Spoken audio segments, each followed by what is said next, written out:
হযরত হাসান বসরি রহমাতুল্লাহি আলাইহি একজন মাজুসি অগ্নি পূজককে কালিমার দাওয়াত দিলেন। নাম ছিল তার শামউন। হে শামউন, তুমি পড়ে নাও লা ইলাহা ইল্লাল্লাহ। হযরত হাসান বসরি কালিমার দাওয়াত দিলে শামউন জিজ্ঞেস করে, হে হাসান, আমি যদি কালিমা পড়ে ঈমানওয়ালা হয়ে যাই, কালিমা পড়ে মুসলমান হয়ে যায়, তাহলে আমার কি লাভ হবে, কি ফায়দা হবে? হযরত হাসান বসরি জানায়া দিলেন, হ্যাঁ শামউন, তুমি যদি কালিমা পড়ে মুসলমান হয়ে যাও, তোমার নামটা জাহান্নামের দফতর থেকে কাইটা আল্লাহ তাআলা জান্নাতীদের খাতার ভিতরে আল্লাহ উঠায়া দিবে। আর কি ফায়দা হবে? হযরত হাসান বসরি আরো জানায়া দিলেন, হ্যাঁ শামউন, তুমি যদি কালিমা পড়ে মুসলমান হয়ে যাও, আল্লাহ তাআলা তোমার পিছনের জিন্দেগির সব গুনাহ খাতা মাফ করে দিবে। শামউন এবার ডাক দিয়া কয়, হে হাসান, আমি যদি কালিমা পড়ে মুসলমান হয়ে যায়, তাহলে আমার গুনাহ মাফ হয়ে যাবে? কয় হ্যাঁ। আমার নামটা জাহান্নামের লিস্টি থেকে কাইটা জান্নাতের লিস্টিতে উঠানো হবে? কয় হ্যাঁ। তোমার নামটা জান্নাতীদের খাতার ভিতরে আল্লাহ তাআলা উঠায়া দিবেন। শামউন ডাক দিয়া কয়, হে হাসান বসরি, আমি কালিমা পড়ে মুসলমান হয়ে যাব, তবে একটা শর্ত। হাসান বসরি জিজ্ঞেস করলেন, কি শর্ত বলো? শামউন ডাক দিয়া কয়, হাসান, আমি কালিমা পড়ে মুসলমান হয়ে গেলাম, আমার নামটা আল্লাহ তাআলা জান্নাতীদের খাতায় উঠায় দিয়েছেন, আমার জিন্দেগির গুনাহ খাতা আল্লাহ মাফ করে দিয়েছেন। এই কথাগুলো শুধু মুখে বললে হবে না, তুমি কাগজে কলম দিয়ে কাগজের মধ্যে লিপিবদ্ধ করো। জান্নাতি দলিল দাও, দলিল লিপিবদ্ধ করা লাগবে যে হ্যাঁ আমি একজন ঈমানদার, আল্লাহ তাআলা আমাকে মাফ করে দিয়েছেন। হযরত হাসান বসরি রহমাতুল্লাহি আলাইহি শর্ত মোতাবেক কাজ করলেন। কয় ঠিক আছে, আমি তোমার শর্ত অনুযায়ী তোমাকে একটা জান্নাতি সনদ দেব, তথা আমি স্ট্যাম্পের মধ্যে সিগনেচার করে দেব, আমি লিখে দেব তুমি একজন জান্নাতি মানুষ, তুমি একজন ঈমানদার মানুষ, অসুবিধা নাই। হযরত হাসান বসরি রহমাতুল্লাহি আলাইহি কাগজ নিলেন, কলম নিলেন, কলম দিয়া কাগজের মধ্যে লিখতেছেন। আল্লাহর হাবিবের দুইটা হাদিস লেখা দিলেন। ক্বালা রাসূলুল্লাহ সাল্লাল্লাহু আলাইহি ওয়াসাল্লাম, মান ক্বালা লা ইলাহা ইল্লাল্লাহ দাখালাল জান্নাহ। আরেকটা হাদিস লিখে দিলেন, ক্বালা রাসূলুল্লাহ সাল্লাল্লাহু আলাইহি ওয়াসাল্লাম, আল ইসলামু ইয়াহদিমু মা কানা ক্বাবলাহু আও কামা ক্বালান নবিয়্যু আলাইহিস সালাতু ওয়াস সালাম। হযরত হাসান বসরি চিঠিতে লিখে দিলেন, আমি হাসান বসরি সাক্ষী হয়ে গেলাম, শামউন এতদিন পর্যন্ত অগ্নি পূজক ছিল, এখন সে কালিমাওয়ালা মুসলমান হয়ে গেছে।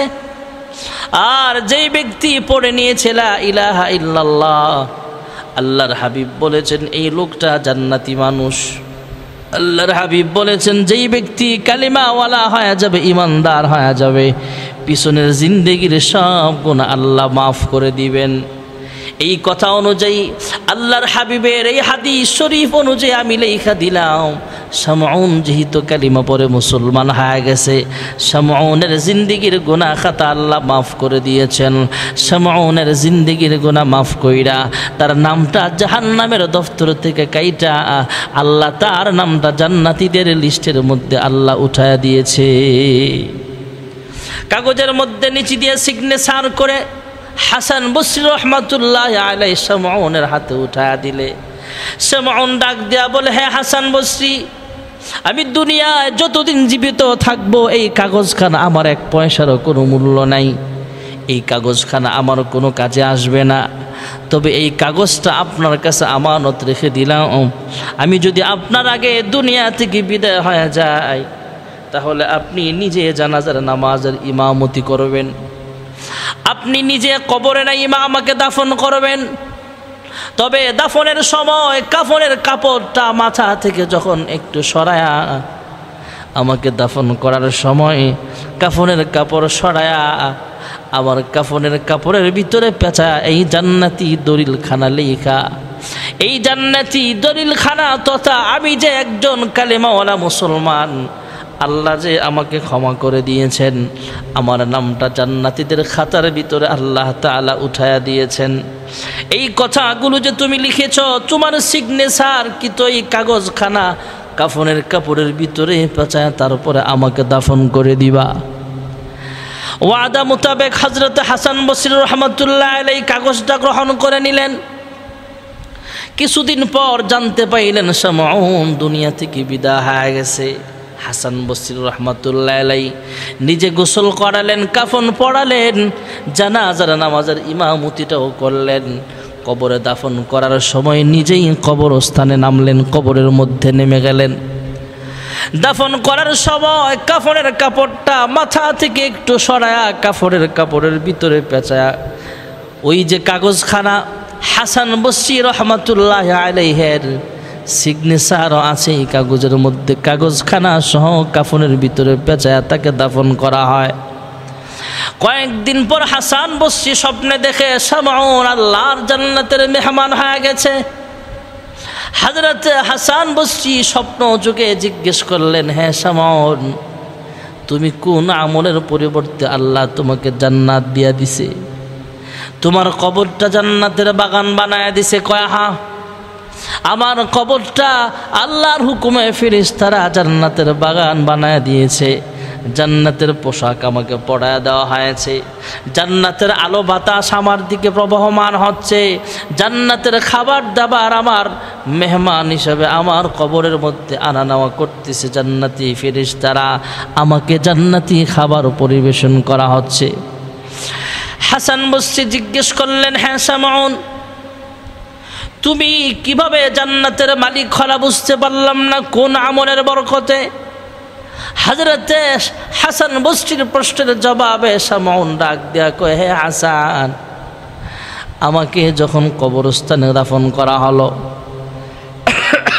দুইজন ফেরেশতা আবার পুনরায় আমার ভিতরে রূহ দেওয়া হলো। দুইজন ফেরেশতা এসে আমাকে পুনরায় জিন্দা করার পর তিনটা প্রশ্ন করার জন্য যখন আমার সামনে আসছে, আমি ফেরেশতাদেরকে আমার কাফনের কাপড়ের ভিতরে পেঁচানো সেই কাগজখানা তুলে দিলাম। হ্যাঁ ফেরেশতারা, দেখো না, আল্লাহর ওলি হাসান বসরি লেখা দিছে আমি একজন জান্নাতি মানুষ। ভাইরা আমার, বন্ধুরা আমার, শামউন এবার স্বপ্নে হাসান বসরিকে বলতেছে, হাসান বসরি শোনেন, ফেরেশতাদেরকে আমি বললাম জান্নাতি দলিলখানা একটু পড়ে দেখো, আমি ইমানদার, আমার আমল ইমান কেমন মজবুত আমি জানি না, তবে হাসান বসরি লেখা দিছে আমি একজন জান্নাতি মানুষ। ফেরেশতারাও দলিলখানা পড়লেন। আল্লাহর হাবিবের দুইটা হাদিসও লেখা আছে, হাসান বসরির সিগনেচারও এখানে দেওয়া আছে। ফেরেশতারা আল্লাহকে বলে, হ্যাঁ মালিক, তোমার এমন একজন বান্দা কবরে আসছে, প্রশ্নের জবাব দিতে চায় না, তবে তার কাছে একটা দলিল আছে, হাসান বসরির সিগনেচার কিন্তু একটা কাগজ নিয়ে আমাদের সামনে উপস্থাপন করতে চায়। আল্লাহ রাব্বুল আলামিন জানায়া দিলেন, হাসান বসরি তো আল্লাহর হাবিবের হাদিস শরীফ লেখা দলিল দিয়া দিছে। হ্যাঁ, শামউন যেহেতু কালেমাওয়ালা হয়ে গেছে, শামউন যেহেতু কালেমাওয়ালা মুসলমান ইমানদার হয়ে গেছে, শামউনের জিন্দেগির সব গুনাহ আমি আল্লাহ মাফ করে দিলাম। শামউনকে আমি আল্লাহ জান্নাতি মানুষ বানায়া দিলাম।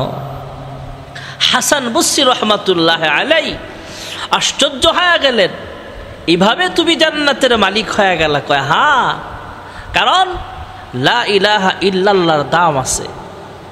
এজন্যই আল্লাহর হাবিব দাওয়াত দিয়েছেন, সমস্ত আম্বিয়া আলাইহিমুস সালাম শুধু দাওয়াত দিয়েছেন কুলু লা ইলাহা ইল্লাল্লাহ। এজন্যই তো আল্লাহর নবী বলেন, আফজলুজ যিকরি লা ইলাহা ইল্লাল্লাহ, পৃথিবীর সবচেয়ে দামি জিকির হলো লা ইলাহা ইল্লাল্লাহ। এই জিকিরটা আমরা বেশি বেশি আদায় করব। আল্লাহর ওলি হতে গেলে জিকির বেশি বেশি করা লাগবে। আরেকটা জিকির হলো আলহামদুলিল্লাহ, ও আফদলুদ দুআই আলহামদুলিল্লাহ। এই দোয়াটা বেশি বেশি পড়া, সুখে দুঃখে সবসময় শুকরিয়া আদায় করব আল্লাহ তাআলার। শুকরিয়া জানাই আল্লাহ, শুকরিয়া জানাই তোমার, অসহায় বান্দা মোরা বেঁচে আছি তোমার দয়ায়। শুকরিয়া জানাই আল্লাহ, শুকরিয়া জানাই তোমার, অসহায় বান্দা মোরা বেঁচে আছি তোমার দয়ায়। আমরা আলহামদুলিল্লাহ বেশি বেশি পড়ব। এই জন্যই তো আল্লাহ তাআলা সূরাতুল ফাতিহার প্রথম আয়াতটাই দিয়েছেন আলহামদুলিল্লাহি রাব্বিল আলামিন। ফজরের ওয়াক্তে আমরা যখন সুন্নত পড়ি 2 রাকাত, তখনও সূরাতুল ফাতিহা তেলাওয়াত করি আলহামদুলিল্লাহি রাব্বিল আলামিন। 2 রাকাত সুন্নতের প্রথম রাকাতে যেমন, সুন্নতের প্রথম রাকাতে যেমন আলহামদুলিল্লাহ পড়ে, দ্বিতীয় রাকাতেও আলহামদুলিল্লাহ। ফজরের 2 রাকাত ফরজ যখন পড়ি তখনও প্রত্যেক রাকাতেই সূরাতুল ফাতিহা তেলাওয়াত করি আলহামদুলিল্লাহি রাব্বিল আলামিন। এই জন্য আলহামদুলিল্লাহর দাম আছে। এই জিকিরটা আমরা বেশি বেশি পড়ব। আরেকটা জিকির হলো সুবহানাল্লাহ। কেউ যদি একবার সুবহানাল্লাহ পড়ে, আল্লাহ রাব্বুল আলামিন আসমান এবং জমিনের ফাঁকা জায়গাটা তার নেক দিয়া ভরপুর করে দেয়। সুবহানাল্লাহ। এই জন্য আমরা সুবহানাল্লাহ বেশি বেশি পড়ব। যখনই সুযোগ পাবো সুবহানাল্লাহ, আলহামদুলিল্লাহ, লা ইলাহা ইল্লাল্লাহ। আরেকটা জিকির হলো আল্লাহু আকবার। আল্লাহ তাআলা সবচেয়ে বড়। সুবহানাল্লাহ কেন বেশি পড়ব? সুবহান শব্দটা কোরআনুল কারীমের একটা সূরার প্রথম আয়াতের প্রথম অংশে আছে। সূরা বনী ইসরাঈলের প্রথম আয়াত, সুবহানাল্লাযী আসরা বিআবদিহি লাইলাম মিনাল মাসজিদিল হারাম ليلا من المسجد الحرام إلى المسجد الأقصى الذي باركنا حوله لنريه من آياتنا إنه هو السميع البصير। সুবহান, সুবহান এই শব্দটা আল্লাহ এই আয়াতের শুরুতে এনেছেন। সুবহানাল্লাহ অর্থ হলো আল্লাহ পুত পবিত্র। আমরা সুবহান বললো আল্লাহ পাক, না বললো তো আল্লাহ পাক। তারপরও আমরা যখন আল্লাহ তাআলার পবিত্রতা বর্ণনা করতে থাকি, মহান আল্লাহ রব্বুল আলামিন ফেরেশতাদেরকে ডাক দিয়া কয়, হ্যাঁ ফেরেশতারা রে, আমার বান্দা বান্দিরা সুবহানাল্লাহ বললো আমি আল্লাহ যেমন পাক, সুবহানাল্লাহ না বললো তো আমি আল্লাহ পুত পবিত্র, আমি আল্লাহর নাম এমনি তো সুবহান। তারপরও আমার বান্দা বান্দিরা আমি আল্লাহর পবিত্রতা ঘোষণা করতেছে। হ্যাঁ ফেরেশতারা তোমরা সাক্ষী থাকো, আমি আল্লাহ এমনি তো পাক ও পবিত্র, পুত পবিত্র আমি আল্লাহ। তারপরও আমার বান্দা বান্দিরা সুবহানাল্লাহর জিকির করতেছে। হ্যাঁ ফেরেশতারা রে, আমি আল্লাহ পাক, তবে আমার বান্দা বান্দি গুনাহ করার কারণে আমার বান্দা বান্দির অন্তরটা হলো নাপাক। হ্যাঁ ফেরেশতারা তোমরা সাক্ষী থাকো, আমার বান্দা বান্দি নাপাক জবান দিয়া, নাপাক দিল দিয়া আমি আল্লাহকে সুবহান বলে আমি আল্লাহর পবিত্রতা ঘোষণা করতেছে। ফেরেশতারা তোমরা সাক্ষী থাকো, আমি আল্লাহকে সুবহান বলে ডাকার কারণে আমি আল্লাহ আমার বান্দার জিন্দিগির গুনাহ খাতাগুলো মাফ করে দিয়া আমার বান্দা বান্দির সাদা দিলটাকে কালো বানায় ফেলেছিল, এই কালো দিলটা আবার আমি আল্লাহ তাআলা পবিত্র বানায়া দিলাম। এই জন্য আমরা সুবহানাল্লাহর জিকিরটা বেশি বেশি করব। সুবহানাল্লাহ, আলহামদুলিল্লাহ, আল্লাহু আকবার, লা ইলাহা ইল্লাল্লাহ। আল্লাহু আকবার বলতে আমরা আল্লাহ সবচেয়ে বড়, আমরা বললেও আল্লাহ বড়, না বললেও আল্লাহ তাআলা সবচেয়ে বড়। আমরা আল্লাহু আকবারটা বেশি বেশি বলার কারণ হলো 24টা ঘন্টা পৃথিবীতে একটাই আওয়াজ হয়, সেটা হলো আল্লাহু আকবারের আওয়াজ। আল্লামা মুফতি তকি উসমানী দামাত বরকাতুল আলিয়া বিভিন্ন রাষ্ট্রে সফরে যান। উনি ওনার সফরের কিতাবে লিখেন, আমি পূর্ব দিকে যাইতে যাইতে পৃথিবীর সর্বশেষ রাষ্ট্র যেটার নাম ফৌজি বা ফিজি বলা হয় সেখানে গেলাম।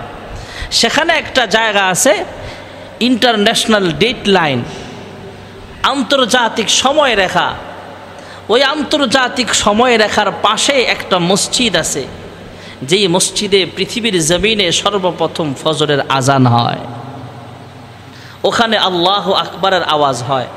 আস্তে আস্তে মালয়েশিয়া আজান হয়, ওখান থেকে আস্তে আস্তে বাংলাদেশে হয়, ইন্ডিয়াতে হয়, পাকিস্তানে হয়, সৌদি আরব, মধ্যপ্রাচ্যের দেশগুলোতে আজান হয়। এভাবে যাইতে যাইতে যাইতে যাইতে 24টা ঘন্টায় আজানের আওয়াজ হয়। ভাইয়েরা আমার, এদিক দিয়ে সৌদি আরবে জোহরের আজান হচ্ছে, আসরের আজান হচ্ছে। এই মুহূর্তে মনে করেন সৌদি আরবে জোহরের আজান হচ্ছে, মালয়েশিয়ায় আবার মাগরিবের আজান হয়ে যাচ্ছে, আসরের সময় বাংলাদেশ আসরের টাইম হয়ে যাচ্ছে। এভাবে ঘুরতে ঘুরতে ঘুরতে ঘুরতে মালয়েশিয়ায় ফজরের আজান হয় 2 ঘন্টা আগে, আমরা 2 ঘন্টা পরে, আমাদের চেয়ে সৌদি আরব আরও 3 ঘন্টা পরে। এভাবে আজান চলতে চলতে চলতে চলতে 24টা ঘন্টা একটাই আওয়াজ, সেটার নাম হলো আল্লাহু আকবার। ভাইয়েরা আমার, বন্ধুরা আমার, এই জন্য আল্লাহু আকবারের জিকির আমরা বেশি বেশি করব, সুবহানাল্লাহর জিকির আমরা বেশি বেশি করব, আল্লাহু আকবারের জিকিরটা আমরা বেশি বেশি করব। আল্লাহওয়ালা হতে গেলে আল্লাহর জিকির বেশি বেশি করা লাগবে।